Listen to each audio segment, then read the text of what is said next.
പശ്ചിമേഷ്യൻ മണ്ണിൽ കഴിഞ്ഞ ദശകങ്ങളായിട്ട് തങ്ങളുടെ സൈനിക മേധാവിത്വം അടിച്ചേൽപ്പിക്കാൻ ശ്രമിക്കുന്ന അമേരിക്കൻ തന്ത്രങ്ങൾക്കെതിരെ ഇറാൻ ഉയർത്തുന്ന പ്രതിരോധം കേവലം ഒരു ആക്രമണമല്ല, മറിച്ച് തങ്ങളുടെ നിലനിൽപ്പിനായിട്ടുള്ള സ്വാഭാവികമായിട്ടുള്ള സ്വയം പ്രതിരോധത്തിന്റെ ഭാഗമാണെന്നാണ് അന്താരാഷ്ട്ര നിരീക്ഷകർ വിലയിരുത്തുന്നത്.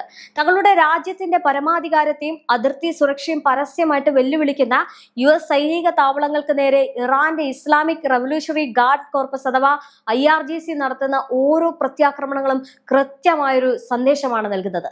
പശ്ചിമേഷ്യയിലെ അറബ് മണ്ണിൽ വിദേശ ശക്തികളുടെ അനാവശ്യമായിട്ടുള്ള ഇടപെടലുകൾ ഇനി അനുവദിക്കില്ല എന്ന ശക്തമായിട്ടുള്ള മുന്നറിയിപ്പാണിത്. ഈ മേഖലയിലെ സമാധാന അന്തരീക്ഷം തകർക്കുന്നതിന്റെയും സംഘർഷങ്ങൾ വിതയ്ക്കുന്നതിന്റെയും യഥാർത്ഥ കാരണം വിദേശ സൈന്യത്തിന്റെ അമിതമായിട്ടുള്ള സാന്നിധ്യമാണെന്ന യാഥാർത്ഥ്യത്തിലേക്കാണ് ഈ സംഭവങ്ങൾ വിരൽ ചൂണ്ടുന്നത്.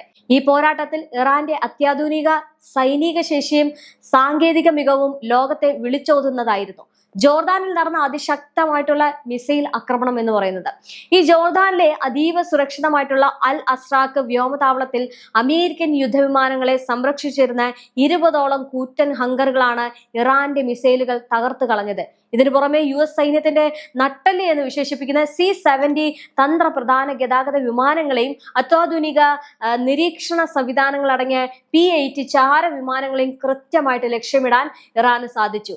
ശത്രുപക്ഷത്തിന്റെ വായു പ്രതിരോധ സംവിധാനങ്ങളെ പോലും നിഷ്പ്രഭമാക്കിക്കൊണ്ട് തങ്ങളുടെ അത്യാധുനിക ബാലിസ്റ്റിക് മിസൈലുകൾ പ്രയോഗിച്ച് കൃത്യമായിട്ടുള്ള ലക്ഷ്യസ്ഥാനങ്ങളിലേക്ക് പ്രഹരമേൽപ്പിക്കാൻ ഇറാനിയൻ സൈന്യത്തിന് കഴിഞ്ഞു എന്നത് ചെറിയൊരു കാര്യമല്ല. അമേരിക്കയുടെ അത്യാധുനിക സുരക്ഷാ കോട്ടകളെ പോലും തകർക്കാൻ ശേഷിയുള്ള പ്രതിരോധ കോപ്പുകളും സൈനിക തന്ത്രങ്ങളും ഇന്ന് ഇറാന്റെ പക്കലുണ്ട് എന്ന കഠിനമായിട്ടുള്ള യാഥാർത്ഥ്യമാണ് ജോർദാനിലെ ഈ ആക്രമണത്തിലൂടെ വ്യക്തമാകുന്നത്. അമേരിക്കൻ പ്രതിരോധ ആസ്ഥാനമായിട്ടുള്ള പെന്റഗൺ പുറത്തുവിടുന്ന ഈ മരണക്കണക്കുകളും അതുപോലെ തന്നെ സൈനിക നഷ്ടങ്ങളിലും പ്രകടമാകുന്ന വലിയൊരു വൈരുദ്ധ്യങ്ങൾ US ഭരണകൂടത്തിനുള്ളിലെ ആശയക്കുഴപ്പങ്ങളെയാണ് തുറന്നു കാട്ടുന്നത്. യുദ്ധമുഖത്ത് തങ്ങളുടെ സൈന്യത്തിന് നേരിടേണ്ടി വന്ന കനത്ത തിരിച്ചടികളും തകർച്ചകളും ലോകത്തിനു മുന്നിൽ വരാതെ മൂടിവെക്കാൻ അമേരിക്കൻ പ്രതിരോധ മന്ത്രാലയം ഇപ്പോഴും അതീവ ജാഗ്രത പുലർത്താറുണ്ട്. തങ്ങളുടെ ആഗോള പ്രതിച്ഛായയ്ക്കും രാഷ്ട്രീയ താല്പര്യങ്ങൾക്കും കോട്ടം തട്ടാതിരിക്കാൻ യഥാർത്ഥ വിവരങ്ങൾ ബോധപൂർവം മറച്ചുവെക്കുന്ന അമേരിക്കയുടെ പണ്ട് മുതലുള്ള യുദ്ധതന്ത്രത്തിന്റെ ഭാഗം തന്നെയാണ് ഔദ്യോഗിക കണക്കുകളിലെ ഈ ഒരു സുതാര്യമില്ലായ്മ എന്ന് അന്താരാഷ്ട്ര നിരീക്ഷകർ ചൂണ്ടിക്കാണിക്കുന്നത്. ഇനി ഒരു കാര്യം പറയട്ടെ, യുദ്ധം നടക്കുന്നു, യുദ്ധത്തിൽ ഉണ്ടാകുന്ന മരണ റിപ്പോർട്ടുകൾ കൃത്യമായിട്ട് അമേരിക്ക രേഖപ്പെടുത്തുന്നില്ല, സൈനികരുടെ പേര് വിവരങ്ങൾ പുറത്തുവിടുന്നില്ല, അവരുടെ ബന്ധുക്കളുമായിട്ട് ഒരു കോണ്ടാക്ട് ചെയ്യാൻ സമ്മതിക്കുന്നില്ല. അങ്ങനെ അമേരിക്ക എല്ലാം ഹൈഡ് ചെയ്യുകയാണ്. എന്തിനാണ് ഈ ഹൈഡ് ചെയ്യുന്നത്? അതായത് അമേരിക്കയുടെ മുഖം വീണ്ടെടുക്കാൻ. അമേരിക്കയ്ക്ക് നാണക്കേട് ലോകശക്തി എന്ന് വിളിക്കപ്പെടുന്ന അല്ലെങ്കിൽ സ്വയമേ പറയപ്പെടുന്ന ഈ രാജ്യത്തിന് അല്ലെങ്കിൽ രാജ്യത്തിന്റെ അകത്ത് മറ്റൊരു രാജ്യത്തിന്റെ ആക്രമണം മൂലം തങ്ങളുടെ സൈനികർ നഷ്ടപ്പെട്ടു എന്ന് പറയുന്നത് അമേരിക്കയെ സംബന്ധിച്ചിടത്തോളം വലിയ നാണക്കേടാണ്. ഈ നാണക്കേട് മറയ്ക്കാൻ വേണ്ടിയിട്ട് അവർ ചെയ്യുന്ന ഏറ്റവും ക്രൂരമായിട്ടുള്ള ഒരു കാര്യമാണ് അവിടുത്തെ സൈനികർ മരിക്കുന്ന ആ കണക്ക് പൂഴ്ത്തിവെക്കുന്നത്. അതായത് എത്ര പേര്, ഒരു 100 പേര് മരിച്ചെങ്കിൽ ഒരു 75 പേരുടെ പേരും മറച്ചു വെക്കുന്ന ഒരു രീതിയാണ് ഈ US അല്ലെങ്കിൽ അമേരിക്ക എപ്പോഴും എടുക്കാറുള്ളത്. എന്നാൽ ഈ മരണപ്പെടുന്നവർക്ക് യാതൊരു വില നൽകുന്നില്ല, അവരെ അന്തിമോപചാരം അർപ്പിക്കുന്നില്ല, അവരുടെ വീടുകളിൽ അവരുടെ ഡെഡ് ബോഡികൾ കൈമാറുന്നു എന്നുപോലും സംശയിക്കേണ്ടിയിരിക്കുന്നു.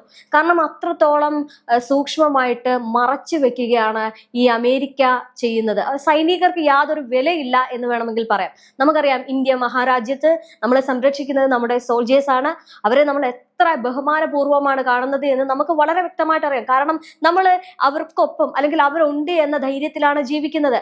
അവരെ നമ്മൾ അത്രയധികം ബഹുമാനിക്കുന്നു. പക്ഷെ അമേരിക്കയിലോ അവിടുത്തെ ഭരണകൂടം അവിടുത്തെ സോൾജേഴ്സിനെ വെറുക്കുകയാണ് ചെയ്യുന്നത്. അവിടുത്തെ ജനങ്ങൾക്ക് പേടിയുമാണ്. കാരണം ഈ സോൾജേഴ്സിന്റെ അവസ്ഥ ഇങ്ങനെയാണെങ്കിൽ അവിടുത്തെ ജനങ്ങൾ എങ്ങനെ പേടിക്കാതിരിക്കും? എന്തായാലും ഇറാനിലുടനീളം അമേരിക്കൻ യുദ്ധവിമാനങ്ങൾ നടത്തുന്ന അതിശക്തമായിട്ടുള്ള വ്യോമാക്രമണങ്ങൾ അവിടുത്തെ സാധാരണക്കാരായ ജനങ്ങളുടെ ജീവിതത്തെയാണ് പൂർണ്ണമായിട്ടും ദുരന്തത്തിലാക്കുന്നത്.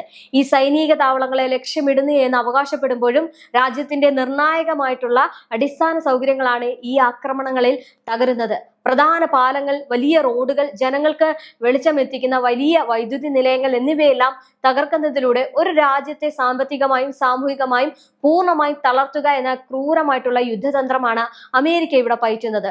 ഇതാണ് അമേരിക്കയുടെ ഏറ്റവും വലിയ ചതി എന്ന് പറയുന്നത്. എന്തിനാണ് ഇപ്പോൾ ഈ അമേരിക്ക യുദ്ധം നടത്തുന്നത്? ഹോർമുസ് കടലിടുക്ക് അമേരിക്കയ്ക്ക് വേണം. എന്തിന്റെ ആവശ്യമിരിക്കുന്നു അമേരിക്കയ്ക്ക് ഈ ഹോർമുസ് കടലിടുക്ക് കൊടുക്കേണ്ടത്? അമേരിക്കയുടെ ഏരിയയോ അല്ലെങ്കിൽ അമേരിക്കയുടെ തീരദേശമോ? അമേരിക്കയുടെ യാതൊരു അംശം പോലും അവിടെ ഇല്ല. മറ്റൊരു രാജ്യം അല്ലെങ്കിൽ ഇരു രാജ്യങ്ങൾ പങ്കിടുന്ന ഈ കടലെടുക്ക് അമേരിക്കയ്ക്ക് വേണം എന്ന് പറയുന്നത് അത്യാഗ്രഹമാണ്. ഒരു കാര്യം കാണുമ്പോൾ മറ്റൊരുത്തന്റെ കാര്യം വേണം എന്ന് പറയുന്നത് എത്ര വലിയ അത്യാഗ്രഹമാണ് അല്ലെ? അതേപോലെ തന്നെയാണ് അമേരിക്കയുടെ ഇവിടുത്തെ ചിന്ത എന്ന് പറയുന്നത്. ആ ഹോർമുസ് വേണം, അതുവഴി പണം കൂട്ടണം. ഈ ഒരു ഒറ്റ ചിന്ത മാത്രമാണ് ട്രംപിനുള്ളത്. ഈ ചിന്ത വെച്ചിട്ട് ഇന്ന് ഈ യുദ്ധം നടത്തുമ്പോൾ ഇവിടെ ഏറ്റവും കൂടുതൽ പെട്ടുപോകുന്നത് ഇറാനെ കാട്ടി ഗൾഫ് രാജ്യങ്ങളാണ്. പറയാതിരിക്കാൻ വയ്യ, ഗൾഫ് രാജ്യങ്ങളിലെ വലിയ പ്രശ്നം ഉണ്ടാകുന്നു, അവിടുത്തെ ജോലി പോകുന്നു. നമ്മളുടെ നാട്ടിലടക്കം നിരവധി പേര് ജോലി ഇല്ലാതെ തിരിച്ചു വരുന്നു. ഈ യുദ്ധം കാരണമാണ്. അപ്പോൾ അമേരിക്കയുടെ അഹങ്കാരവും അമേരിക്കയുടെ അമിത മോഹവുമാണ് ഇന്ന് ഈ ഒരു യുദ്ധത്തെ കൊണ്ടെത്തിക്കുന്നത്. സാധാരണ ജനങ്ങളെ പട്ടിണിയിലാക്കുന്നുണ്ട് ഇറാനിൽ. കഷ്ടപ്പാടുകളിലേക്കും തള്ളിവിടുന്ന ഇത്തരം ആക്രമണങ്ങൾ ആഗോള അന്താരാഷ്ട്ര നിയമങ്ങളുടെ നഗ്നമായിട്ടുള്ള ലംഘനമാണെന്നും മനുഷ്യത്വമില്ലാത്ത നടപടിയാണെന്ന കടുത്ത വിമർശനം ട്രംപിനെതിരെ ഉയരുന്നുണ്ട്. ഒരു കാര്യം ട്രംപിന് അല്ലെങ്കിൽ അമേരിക്കയ്ക്ക് മനസ്സിലായി, അവിടുത്തെ ഭരണകൂടത്തെ താഴെ ഇറക്കാൻ സാധിക്കില്ല അല്ലെങ്കിൽ നശിപ്പിക്കാൻ കഴിയില്ല എന്നത് ട്രംപിന് മനസ്സിലായി. അതുകൊണ്ട് തന്നെ അവിടുത്തെ ജനവാസ മേഖലകളിലേക്ക് ഈ പറയുന്ന യുദ്ധം തുടരുന്നു. അപ്പോൾ അവിടുത്തെ ജനങ്ങൾ സമ്മർദ്ദത്തിലാക്കി യുദ്ധം നിർത്താൻ ഇറാനോട് ആവശ്യപ്പെടുമെന്നാണ് ട്രംപ് കരുതുന്നത് എങ്കിൽ അവിടെ തെറ്റി. അങ്ങനെ ഒരു സംഭവം ഒരിക്കലും നടക്കില്ല. കാരണം ഈ അയത്തുള്ള അലി ഖാംനിയുടെ വിലാപയാത്രയിൽ നമ്മൾ കണ്ടതാണ് അവിടുത്തെ ജനങ്ങൾ എത്രത്തോളമാണ് ആ വിലാപയാത്രയിൽ പങ്കെടുത്തതും അവർ ആ വിലാപയാത്രയിൽ മുഴുക്കിയ കാര്യങ്ങൾ എന്താണ്. അതായത് മുദ്രാവാക്യം വിളിക്കുകയാണ്, ട്രംപിന്റെ നെതന്യാഹുവിന്റെയും തലയെടുക്കണം, അവരെ കൊല്ലണം. അങ്ങനെ ഒരു ജനതയുടെ മുന്നിലേക്ക് ഈ പറയുന്ന ദുരന്തങ്ങളൊക്കെ വിതച്ചു കഴിഞ്ഞാൽ അവർ ഒന്നുകൂടി വെറുക്കത്തേ ഉള്ളൂ. അല്ലാതെ അവർ ഈ യുദ്ധത്തിൽ നിന്ന് പിന്മാറുമെന്നുള്ള യാതൊരു കാര്യമില്ല. ഈ 2 കോടി ജനങ്ങൾ അവിടെ മിസൈൽ വരാം, ഈ യുദ്ധം നടക്കാം, മരണഭീതി ഉണ്ടാകാം, എന്നിട്ട് പോലും അവിടെ ആ ജനങ്ങൾ റോഡിൽ വിലാപയാത്ര നടത്തുന്നത് എത്ര ധൈര്യത്തോടെയാണെന്ന് ചിന്തിക്കണം. നമുക്കറിയാം ഈ യുദ്ധം ഇപ്പോൾ നടക്കുമെന്ന് പറഞ്ഞുകൊണ്ട് വിലാപയാത്ര നടത്തുന്ന ഒരു സമയം, യുദ്ധം നടന്നുകൊണ്ടിരിക്കുകയാണ്, മറുവശത്ത് യുദ്ധം നടന്നുകൊണ്ടിരിക്കുന്നു, ഒരു വശത്ത് വിലാപയാത്ര നടക്കുന്നു. ഈ ഇറാൻ ജനങ്ങൾക്കറിയാം ഏതെങ്കിലും ഒരു നിമിഷം ഇങ്ങോട്ടേക്ക് ഒരു പക്ഷെ ഒരു മിസൈൽ വന്ന് വീഴാം. എങ്കിൽ പോലും ആ മിസൈലിന്റെ മുന്നിൽ, അതായത് ഞാൻ നേരത്തെ പറഞ്ഞതുപോലെ ഒരു വീഡിയോയിൽ പറഞ്ഞതുപോലെ തന്നെ മരണത്തെ മുഖാമുഖം കണ്ടാലും അവർക്ക് യാതൊരു പ്രശ്നമില്ല. അവരുടെ നിലപാടുകളിൽ നിന്ന് പിന്മാറില്ല.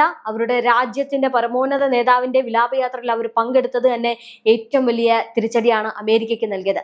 എന്തായാലും രാജ്യത്തിന്റെ സുരക്ഷയ്ക്ക് നിരന്തരമായിട്ട് ഭീഷണി ഉയർത്തുന്ന അയൽ രാജ്യങ്ങളിലെ വിദേശ സൈനിക താവളങ്ങളെ ലക്ഷ്യമിട്ട് ഇറാൻ നടത്തുന്ന ഓരോ നീക്കങ്ങളും വളരെ ആസൂത്രിതമായിട്ടുള്ള ഒരു തന്ത്രത്തിന്റെ ഭാഗമാണ്. ഇത് കേവലം ഒരു താൽക്കാലിക തിരിച്ചടി മാത്രമല്ല, മറിച്ച് വിദേശ അധിനിവേശ ശക്തികൾക്ക് തങ്ങളുടെ മണ്ണിൽ സൈനിക താവളങ്ങൾ ഒരുക്കി നൽകുന്ന പശ്ചിമേഷ്യയിലെ ചില പ്രാദേശിക ഭരണകൂടങ്ങൾക്കുള്ള കടുത്തൊരു മുന്നറിയിപ്പ് കൂടിയാണ്.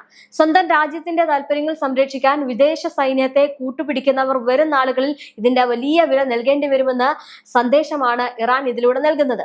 ലോകത്തിന്റെ ഈ ശ്വാസനാടിയായിട്ടുള്ള തന്ത്രപ്രധാന ഹോർമുസ് കടലിടുക്കിൽ ഇറാൻ പുലർത്തുന്ന അതീവ കർശനമായിട്ടുള്ള നിരീക്ഷണങ്ങളും നിയന്ത്രണങ്ങളും തങ്ങളുടെ പ്രാദേശിക സമുദ്രാതിർത്തികളെ കാത്തു സൂക്ഷിക്കുന്നതിന്റെ ഭാഗം തന്നെയാണ്.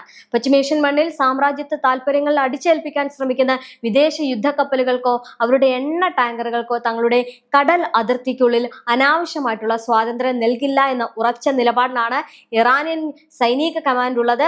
ചരിത്രത്തിലെ ഏതൊരു ആഗോള സംഘർഷം പരിശോധിച്ചാലും ആദ്യം ഏകപക്ഷീയമായി ആക്രമണം അഴിച്ചുവിടുകയും പിന്നീട് അതിനെ സ്വയം പ്രതിരോധം എന്ന് ന്യായീകരിക്കുകയും ചെയ്യുന്നത് അമേരിക്കയുടെ ഒരു സ്ഥിരം ശൈലിയാണ്. ജൂലൈ 18 വിനാശകരമായിട്ടുള്ള സംഭവ വികാസങ്ങളെ തുടർന്ന് ഇറാനിയൻ മണ്ണിലേക്ക് വീണ്ടും കടുത്ത വ്യോമാക്രമണങ്ങൾ നയിച്ചതിലൂടെ സമാധാനപരമായിട്ടുള്ള ചർച്ചകൾക്കുള്ള എല്ലാ നയതന്ത്ര വാതിലുകളുമാണ് അമേരിക്ക പൂർണ്ണമായിട്ടും കൊട്ടിയടച്ചിരിക്കുന്നത്.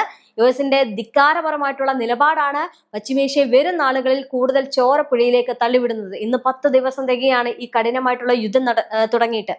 അമേരിക്കയും ഇസ്രയേലും സംയുക്തമായിട്ട് ഉയർത്തുന്ന കടുത്ത സൈനിക ഭീഷണികളെയും മാധ്യമങ്ങളിലൂടെയും വ്യാജ പ്രചാരണങ്ങളിലൂടെയും ഒരേ സമയം വിജയകരമായിട്ട് ചെറുത്ത് തോൽപ്പിക്കാൻ IRGCക്ക് സാധിക്കുന്നു എന്നതാണ്. എന്തായാലും ബഹ്റൈൻ, ജോർദാൻ, കുവൈറ്റ് തുടങ്ങിയ അയൽ രാജ്യങ്ങളിൽ അമേരിക്ക ഒരുക്കിയിരിക്കുന്ന അത്യാധുനിക പ്രതിരോധ കോട്ടകളെ പോലും വലിയ രീതിയിൽ സമ്മർദ്ദത്തിലാക്കാൻ ഇറാന്റെ അത്യാധുനിക മിസൈൽ ഡ്രോൺ സാങ്കേതിക വിദ്യക്ക് കഴിഞ്ഞിരിക്കുന്നു. വൻ ശക്തികളുടെ സുരക്ഷാ വലയങ്ങളെ പോലും നിഷ്പ്രഭമാക്കാൻ പോകുന്ന ഇറാന്റെ ആയോധന മികവ് പശ്ചിമേഷ്യയിലെ ഒരു ശക്തി സമവാക്യങ്ങളെ പാടെ മാറ്റിമറിക്കുകയാണ്.